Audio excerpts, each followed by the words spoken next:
Dear viewers, Dharashiv is drowning. This is Marathwada's heartland, battered by the heaviest rain in the last 6 decades. Mind you, this is the driest region of Maharashtra, infamous for droughts, but now it is submerged in water.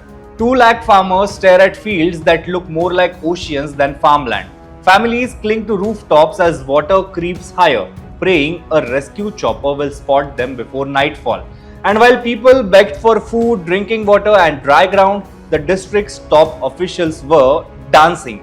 Yes, you heard me right. The collector and his deputy, the most powerful bureaucrats here, were caught on camera twirling to Navratri songs as their own district went underwater. This is Maharashtra in 2025. The poor sing while the powerful stay dry and stay festive. Hello, I'm Tejas and you're watching Honest Take on Lokmat Times. Today, we are talking about a story of bureaucratic cruelty and political callousness, where the Janta is drowning while the Babus and Netas dance. But before we move on, subscribe to our channel and hit the bell icon so you don't miss an update. Before we talk about the dancing, let's confront the scale of destruction. 2.26 lakh hectares of cropland destroyed across 363 villages. 1.98 lakh farmers affected. Their kharif crops, soybean, cotton, maize, washed away overnight. 1,048 houses damaged, many beyond repair. 159 villages flooded across 6 talukas. 186 livestock dead, leaving families without their only assets. At least 8 confirmed human deaths and many more battling injuries, hunger and trauma. The worst hit talukas read like a grim leaderboard. Bhoom lost 58,100 hectares of crops. Umerga lost 54,206 hectares. Dharashiv itself saw 44,060 hectares wiped out. Turzapur, Lohara, Kalam, none were spared. These aren't abstract numbers. They are months of back-breaking work drowned in muddy water. They are school fees lost, marriages postponed, and entire families pushed back into poverty. Take Vadner village in Paranda Taluka. A family of 5, including a 2-year-old child and an elderly grandmother, was stranded on their rooftop from 2 a.m. Sunday night. No food, no water, only darkness, cold wind, and rising flood water. In Lucky village, 12 people had to be airlifted by helicopter. In Rui, 13 residents were lifted to safety by NDRF teams. In Vadner Devgaon, 26 people escaped only because helicopters arrived in time. These are just the names we know. Countless others spent hours clinging to trees, tin sheds, or whatever they could find. Rescue teams worked heroically. 65 people were pulled out by helicopters, 27 by NDRF teams, and 150 evacuated by ground forces. But even as these life and death operations unfolded, the district's top decision makers were busy dancing. On September 24th, while helicopters buzzed over flooded fields, District Collector Kirti Kumar Pujar and Resident Deputy Collector Shobha Jadhav were seen dancing at the Turza Bhavani Navratri Mahautsav. Not quietly attending, not offering prayers for the flood victims, dancing, smiling, twirling. My goodness, the Deputy Collector was even playing Fugdi on the stage, enjoying the festival like the district wasn't in a state of emergency. This isn't hearsay, it's on video, shared, viral, impossible to deny. Now, Navratri is a cherished tradition in Turzapur. But let's not miss the detail that makes this sting even more. The same festival where these officers danced was given state-level status this year.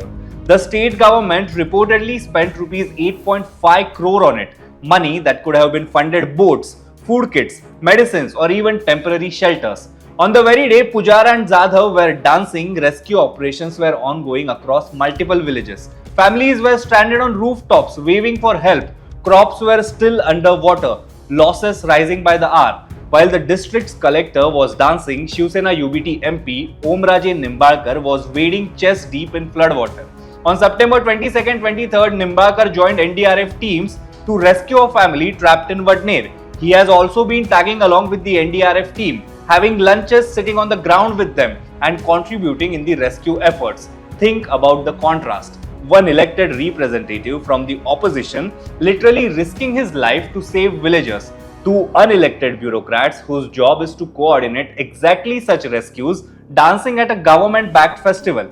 If this isn't a metaphor for Indian governance, what is? The outrage isn't just moral, it is financial. While Rs 8.5 crore was spent on Navratri celebrations, Dharashiv's farmers need emergency compensation, food, clean water and shelter. Chief Minister Devendra Fadnavis has since announced a Rs 2,215 crore relief package.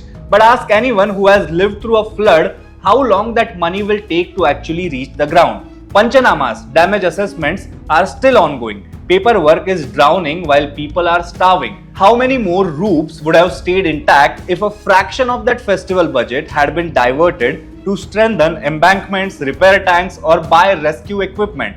How many more families could have been airlifted sooner if helicopters weren't waiting for bureaucratic clearances?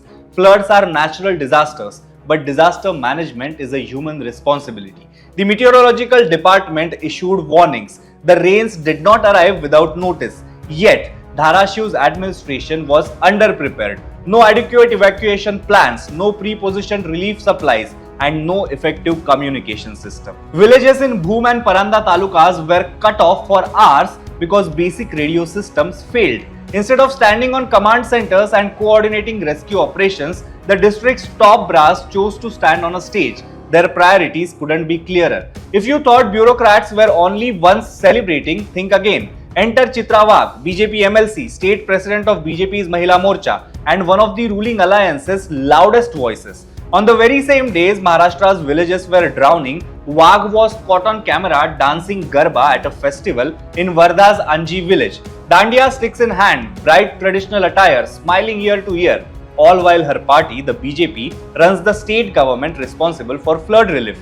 This isn't her first brush with controversy. Wagh thrives on headline-grabbing stunts and aggressive sound bites. But this is next level insensitivity. When your state is experiencing its worst floods in decades, when Dharashiv alone has 2.26 lakh hectares of crops destroyed, dancing at a festival is not cultural participation. It is political tone deafness of the highest order. Remember, the floods will recede, the fields will be dry once again, compensation will arrive late and incomplete. And if history is any guide, the bureaucrats and politicians caught on camera will move on to their next posting or rally without consequences. But here is what we can't allow to wash away with the floodwater: accountability. The people of Dharashiv deserve answers. Why was there no emergency cancellation of the Tulja Bhavani festival?